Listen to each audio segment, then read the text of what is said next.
start getting older, I can feel off the rider setting in. Your belly's getting bigger and you're moving a little slower and your hair starts to get kind of thin. Now you might think these things can really start to bother you, but really, it's just a month's time. You realize what's happening, make the adjustment. I guarantee you things will be fine. There's just one thing that bothers me in all these things I've seen.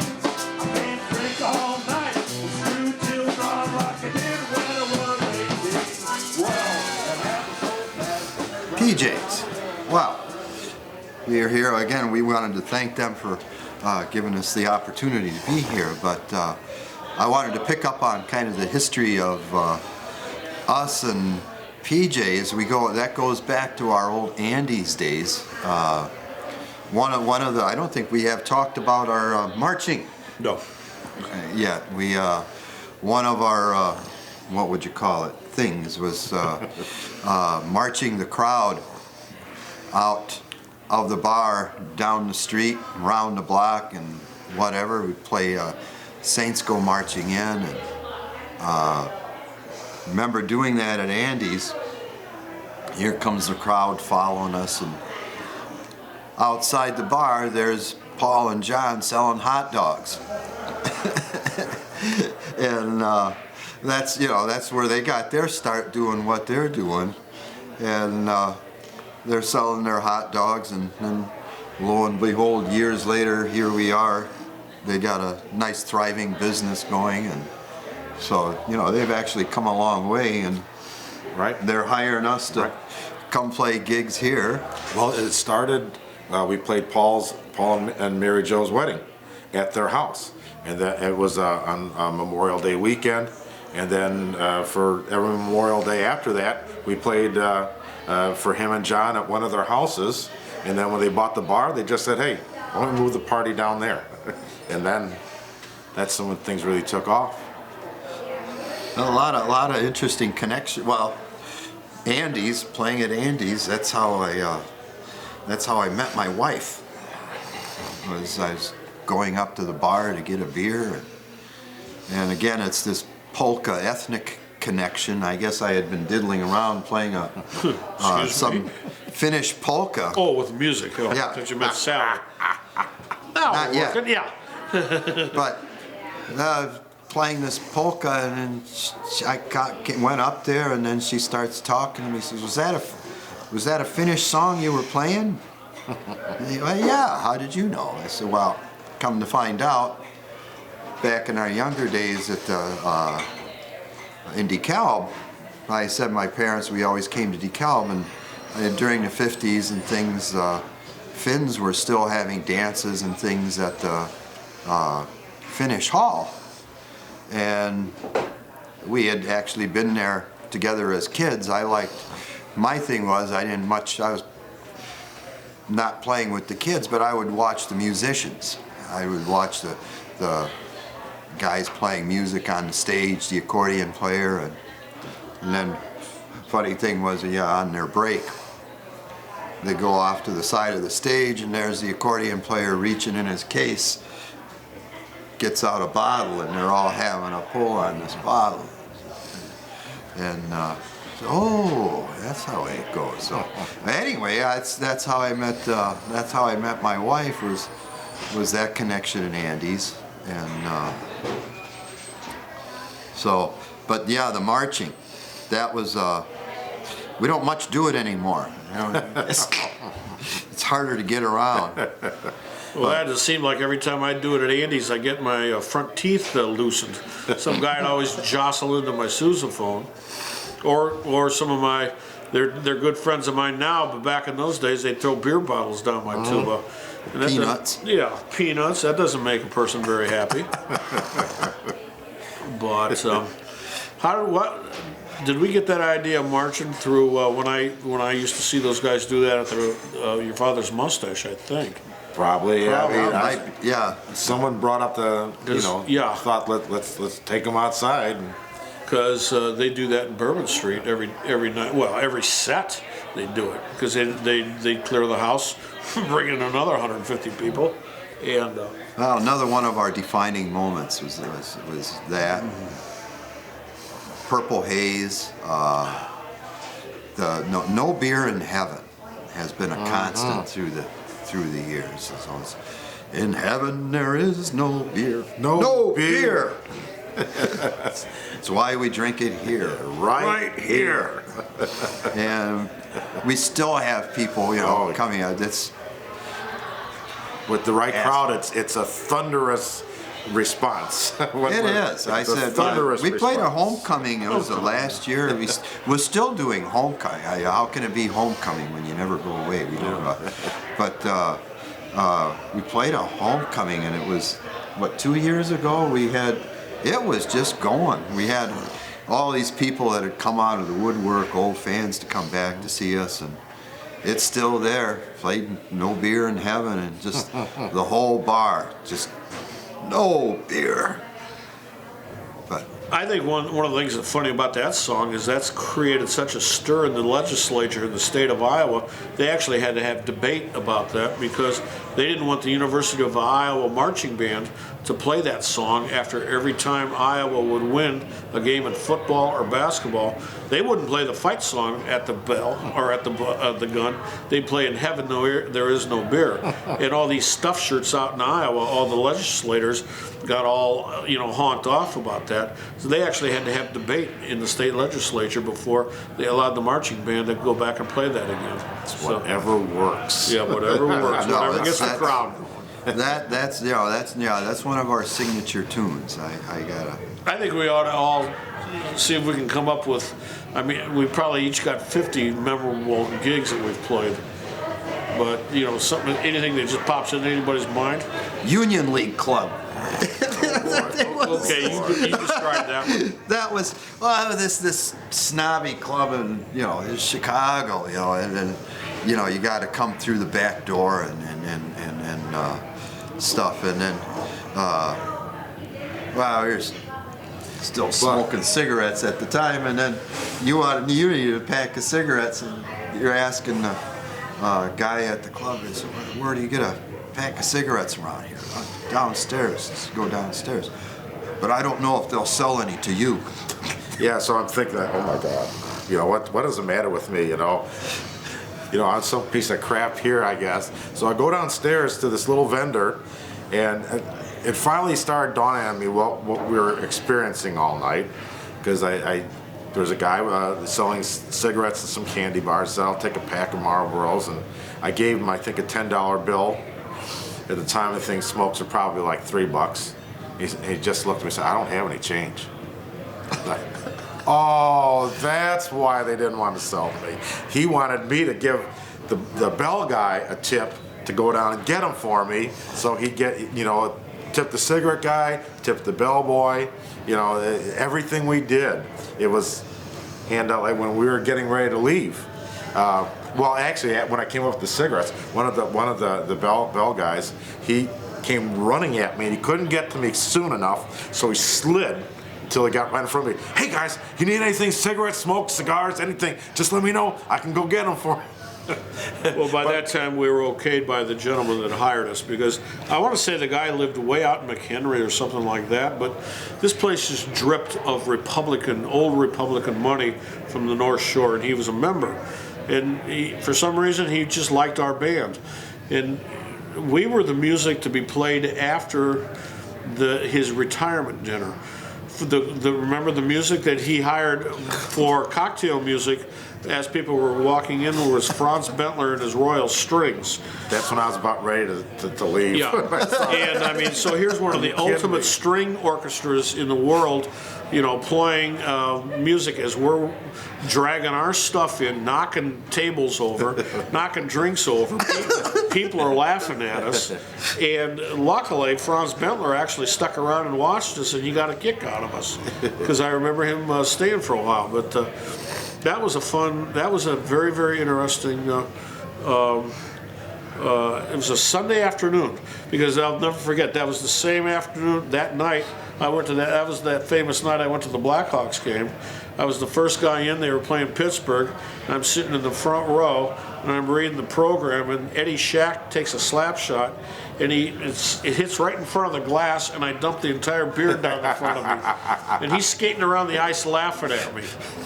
But I digress. But it all connects with the Footstompers. What was the place that had the musicians' entrance? That was the Lido. That is on still in Milwaukee existence Avenue. on Milwaukee and Foster.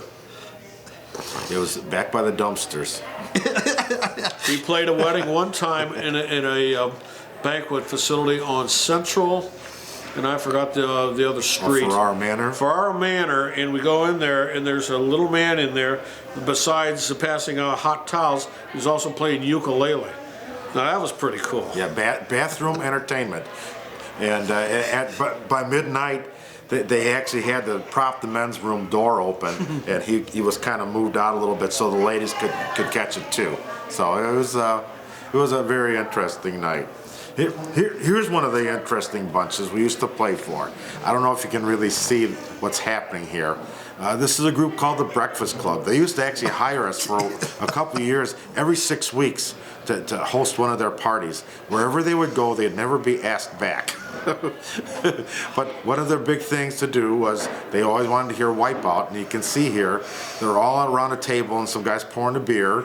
They'd get pitchers of beer, bottles of beer, and pitchers of water, throw it on a table while they would slap to the drum solo, and whatever liquid was on the table would just go flying. Kind of like the Blue Man Group Just with their flying everywhere. Right. The first time we ever played for them, they called themselves the Breakfast Club because they would get together at 7 o'clock in the morning and start having cocktails, and we'd get to them about noon after they've been drinking for 4 to 5 hours already. First time we played for them was at an American Legion and Half Day, and we had the upstairs room, and the minute we started playing, they started dancing. Their beers are spilling out on the dance floor. Next thing I know, they're bringing out gigantic bags of corn kernels, throwing them on the floor and stomping them down, pouring beer over it, and then all the guys took off their shirts and they had this gigantic slip and slide. And this was kind of the way all their parties went. But like I said, they would never be asked back, but I never saw them break anything.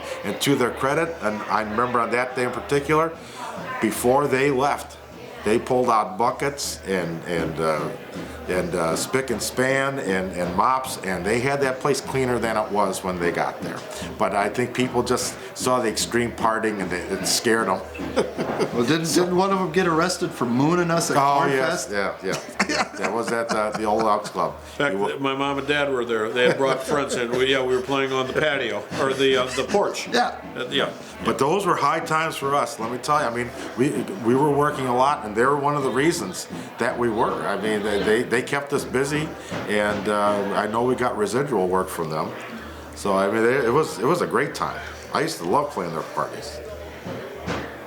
I think bands that tend to go on for years and years have that same thing in common. One thing feeds to another, to another, to another, and everything branches out like family trees.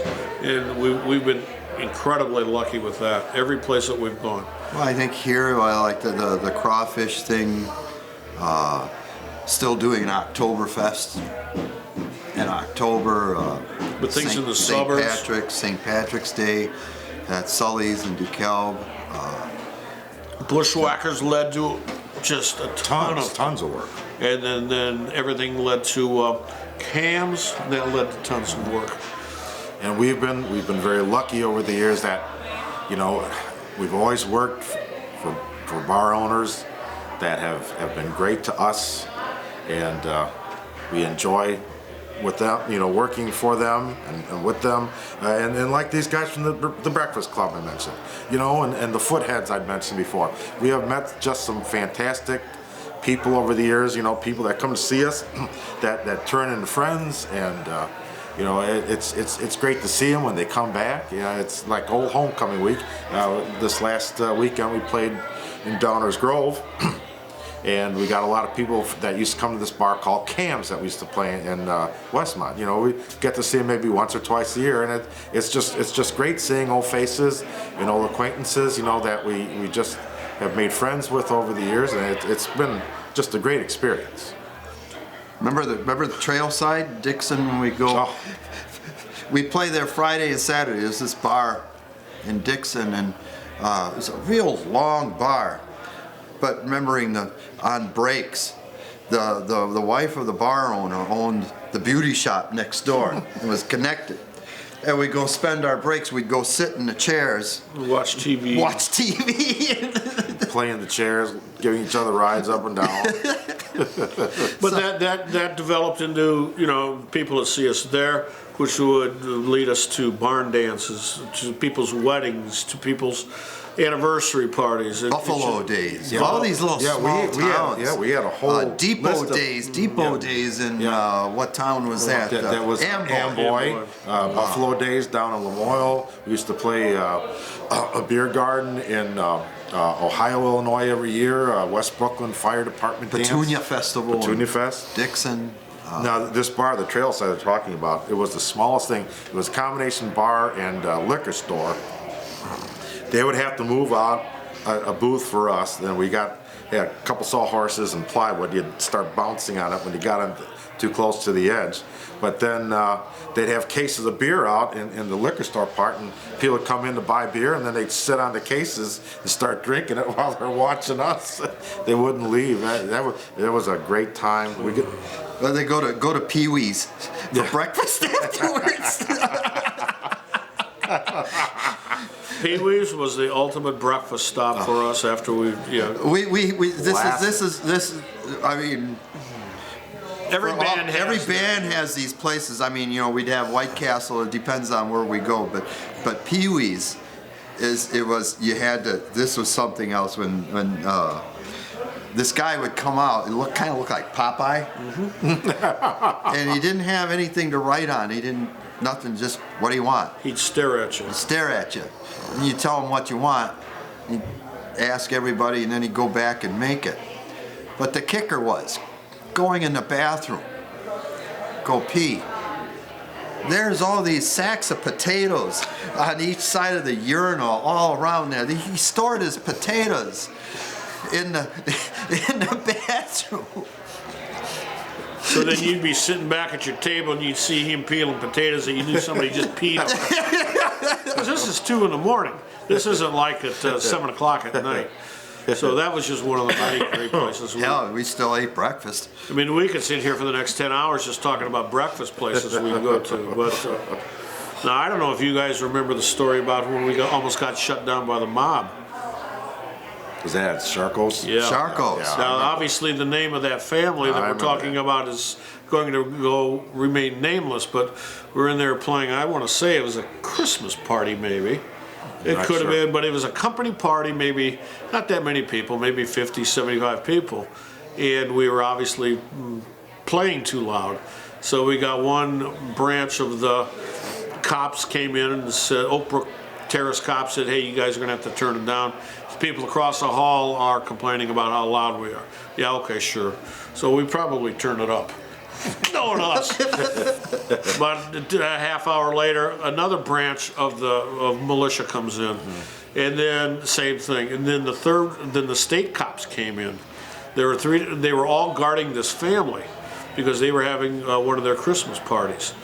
And then when we finally found out who was in and being protected from all these branches of the government, I think we went to acoustic the rest of the evening. Yeah, it turned out there was a mob party across the hall. Yeah, and that's what I was alluding to. I think my other maybe one of my most fun jobs was the first time we ever played out on Lake Michigan, and it was the bicentennial in 1976. And it wasn't so much for what the 3 of us did, but watching our compatriot Al having the time of his life. That was the first time I think he'd ever been out on Lake Michigan. You know, he's a guy from Long Island. You know, he's used to being out in the Atlantic Ocean. And we got out there on this boat on a perfectly gorgeous night, 4th of July, watching fireworks. And he was just absolutely amazed with it. And then as we're coming back up the Chicago River by the Marina Towers, these guys that had hired us have the bright idea to start firing off fireworks. and I don't know if you guys remember, they got arrested. Yeah. The cops came on board the boat. Well, they and were held trying us- to jump on top of the boat. Remember the help there was trying to pull them back in so they didn't fall in the water. because they had trashed they the had place. they had another group that was going to come on that boat right after us. You know, that was fun. And then we all went out after that. Yeah. Well, I remember when Al joined the band when he discovered White Castle. White Castle. Yeah, that was in Aurora. You know, we're going by saying, "Oh my God, White Castle! I haven't seen one of those in years." So we'll stop there on the way home. I'll tell you, we've sure had some characters though that have played. You know, Tom was a great guy. You know, it was, you know, is still a great guy, and I'll still say, you know, I mean, Brian was just what an incredible. Technically, yeah. Technically, This just was, an incredible drummer. This is Brian Duke, who drummed with us after Tom Keating. We're playing at Sullivan's here in DeKalb, another one of our favorite spots that over the years has come through and hired us a number of times, every year at St. Patty's Day, and every year during DeKalb Corn Fest. And Oscar mentioned a washboard before. This is Jerry Keating, Tom Keating's brother, who used to drum with us, and he brings hand percussion. He has a Cajun rub board. That's a St. Patty's Day gig. But as I mentioned, all the drummers we've used have brought something new. Now we use a guy named Tony Del Fiacco that I think you might know, Jim. Great drummer. He's just, I think he was one of Brian's friends. He subbed with us a couple times. He's from Rockford. Yeah. Brian was from Rockford, so there's that connection. Yeah.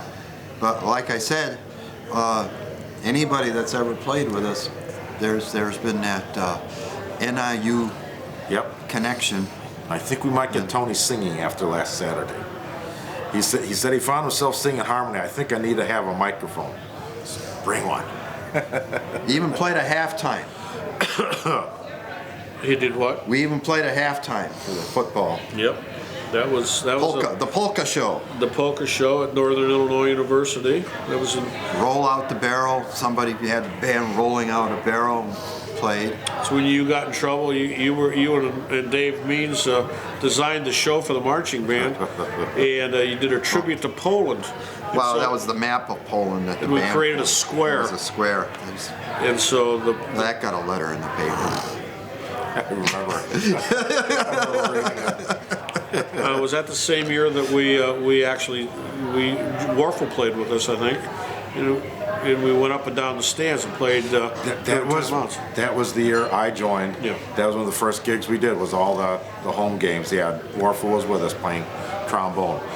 So we just go in the stands at Husky Stadium, play timeouts, halftime.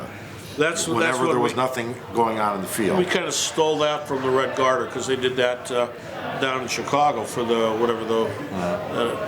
That's where our old buddy Bud got to like us. He was, God rest his soul, Bud Nangle was the sports information director at Northern for many years. And he had to put up with our looniness, and every time we'd play at the country club, he and his wife ate there almost every night of the week.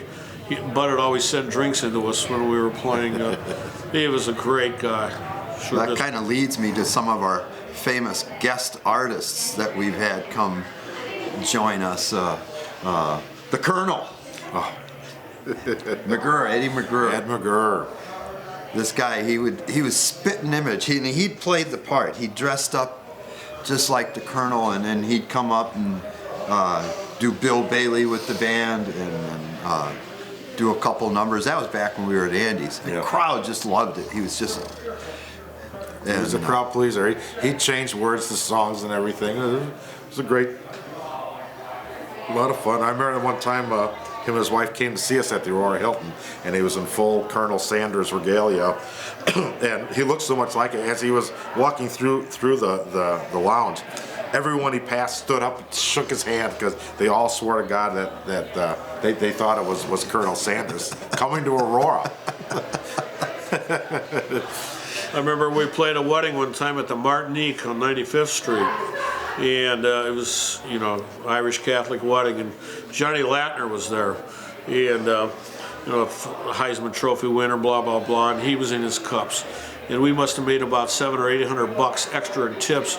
He'd forget that, you know, he'd tip us 100 just to play the Notre Dame fight song, and then he was so drunk that he'd forget, and 5 minutes later he'd peel off another C note if we just played the Notre Dame fight song. I don't know how many times he did that, but yeah, Johnny Latner was known for doing that crazy stuff, and yeah, we'd get a lot of crazy fun people that would come up and visit us on stage. Daddy-o. Daddy-o, God bless his Get up soul. sing Gay Caballero. Yeah. That was always his number. And, The dirty version. yeah. I suppose we'd be remiss if we didn't mention our old priest, our old priest that we played his first mass. Father Chuck. Charlie Shuck. We did a Wedding without a bride. wedding without a bride. We did a first mass party for a guy named Father Charles Shutt, and little do we know how crazy and wild first mass parties are after a priest has gone through all of his, you know, his final things, and he's absolutely, you know, he's celebrated his first mass. Well, priests don't walk out at the end of the night; they're carried out. And whatever parishes he would go Oh, to, Danny boy. whatever parish he would go to, he would always hire us for, you know, Oktoberfest or what have you. Yeah, we followed him around for years. What a great It's guy just- he was. He was fun. But those parish parties, those were wild. Those were good gigs. Those were good gigs. Well, we blame disc jockeys again for a lot of that. Well, it was, you know, I forget when, you know, when the tide was starting to turn. We played one of those banquet facilities at one time, and I don't know, the place had like 6, 7, 8 rooms, and we were the only stinking live band playing out of all those weddings and functions or parties that were going on. One room, our room, had a live band. Everybody else had a disc jockey. So we definitely have a. Well, the whole way weddings aren't even put together anymore. You know, a traditional wedding, it's different than it used to be. And I mean, they use live bands these days, but when they do, they're, you know, 7, 8 piece bands with horns that do, you know, exact copy, you know, of Earth, pop Wind, and songs. Fire. Yep, and disco, and it's just it's just a feel that you know we don't fit in. So I would be remiss if I didn't bring up one gig that Oscar and I played one time at White Sox Park, where even my parents saw it on TV. We got a dear old friend of ours, God rest his soul, Gibby Monakoski, had put our names in to play in a Polish all-star band. And they, you know, comprised of about, I don't know, 7 or 8 or 9. Not Sweden, a Finn. Yeah, a Sweden, a Finn, and a Polak band, because it was Polish night at Sox Park. It was one of Bill Veck's promotions. And so, you know, Richie Zisk, who's Polish, he was out there playing, you know, we were having a good time. But then it comes to, we're all standing around home plate, and they bring out this Polish princess, I don't know if it was Vlasta or whoever it was, to sing the Polish national anthem. And not one person in this band, even the Polish guys, none of us knew the Polish national anthem. And she's starting to sing it, and we're just all faking it. And then I'm laughing so hard I'm crying. And he starts laughing, and we couldn't stop laughing, and the cameras are zeroing in on us. And my parents are back in Moline looking at their little boy almost crying on the field. We're laughing so hard. You know, we looked like 2 4th graders. And God, was that funny. We had a blast doing that. So that was fun. But That's when we met Gates Brown, Gates Brown. Detroit. Yeah. Yeah, he picked my Suzo phone up and I let him play it. God, that was scary. But no, we've had a lot of fun. Sure, I've met a lot of fun people. Man, I tell you, that's the best part. I don't know. The more we're doing this, you know, it's. I didn't think this would go on quite as long, but then it starts to jog the memories, things you haven't thought about for Well, I said we could do this for 12 hours, and we years. well, you know, we're lucky too that we've always all gotten along, and whenever whenever someone is testy or you know things aren't going well, the others always know to lay off, and I think that's what's kept us together all these years, where so many other great bands have, you know, they're done in 6 months. They're done in 6 months. Well, I think the other thing is everybody had something else going. You know, if the only thing that, if you want to just, you know, hang everything on the fact that you want to be musicians, you know. Yeah.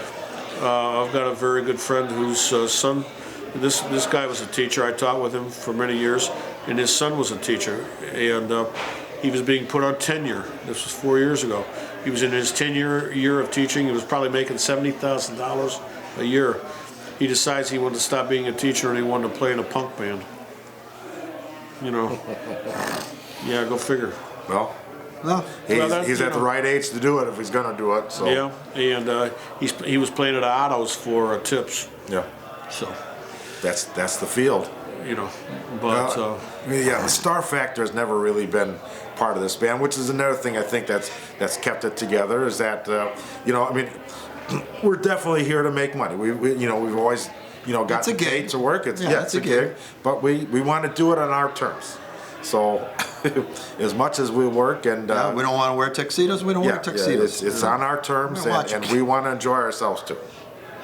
You know, prime example is, I can't remember what the country club was, but they had a policy. I remember at break I went to the bar and I ordered a beer, and they said, "Are you playing the band, right?" I said, "Yeah, we can't serve you. That's management's rule."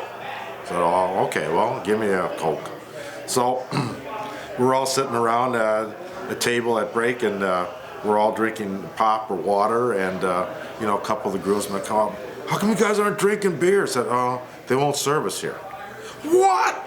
And then they went and they told the bride's father, who went and he laid some kind of threat on him. Next thing I know, the waitress is coming by with a tray, says, "Can I get you gentlemen something from the bar?" So, if I can elaborate, that was the Terrace Restaurant. oh, okay. And it was on North Avenue. And so, yeah, I'll never forget that. One thing I'm glad we haven't done is prostituted ourselves that much, as opposed to, not so many bands up here, but again, you know, we've all been down in New Orleans enough to see how they prostitute themselves to It's the only way tips. they eat. And, you know, I mean, we think of New Orleans as being the ultimate place to go to hear music and stuff, but these people are making $50 for a 3-hour job, and they all walk around during every one of their breaks with tip jars and begging for money from people. And, you know, we kind of did that at the beginning a little bit, but I mean, other bands are doing that a lot more up here.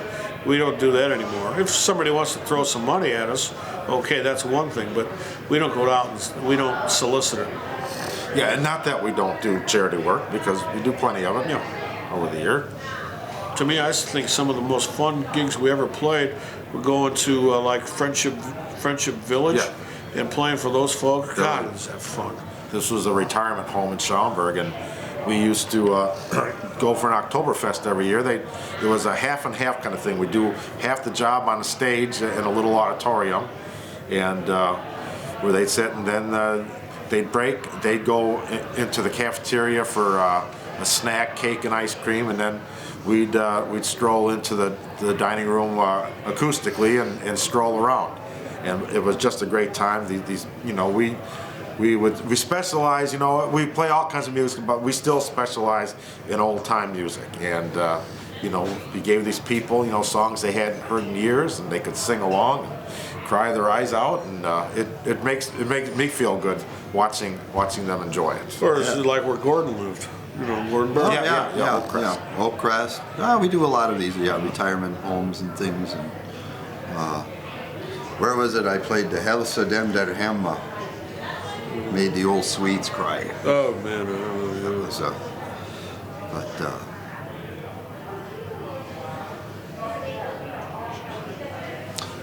We got a couple pictures left. Well, they're just of me. So, and this is at Lord Stanley's, another place that over the years has come through and hired us a lot. This is where we play every homecoming now after the Yeah, this NIU came homecoming after game. Andy's. Yep. We ended up at. And here's another picture, and again behind me, this is Jerry Keating with his Cajun rub board, and that was Brian Duke when he was drumming with us. Brian, by the way, he, as far as I know, he lives in Shanghai. He moved met to China. He met a woman from Shanghai who was a doctor, and he teaches at a jazz school. Now, have you pinned that down for sure? Because you know, Yeah, I found it online. Well, you know, there's a Shanghai city that's down by Monmouth. That's where our friend Big Jimmy always wanted to move to. Okay. Oh, maybe we should take a drive down and see. Yeah. But Yeah, no, our original drummer, Beverly, she ended up in Greensboro, North Carolina, still there. She's librettist for the Greensboro Symphony, correct? and a permanent sub. Permanent sub, yeah. So she ended up down there. So luckily, everybody that's performed with this band is still above earth, on the right side of the dirt. Yep. You know, even I'm thinking even as substitutes. Not all of them. There's Chuck. Okay, yeah, that's right. Yeah, okay. Yeah, that's Yeah, right. I was, but anyway. Oh, that picture was taken. That looks like, is that Bushwhackers? Well, that's Al. I think that was at Bushwhackers. I think, yeah, that was taken at a really fun place in Palatine. We worked there for, I don't know, 3, 4, 5 years. We'd play Fridays and Saturday nights. And this was for kind of a hodgepodge group of people. One of the owners used to own the Nickel Bag in Schiller Park.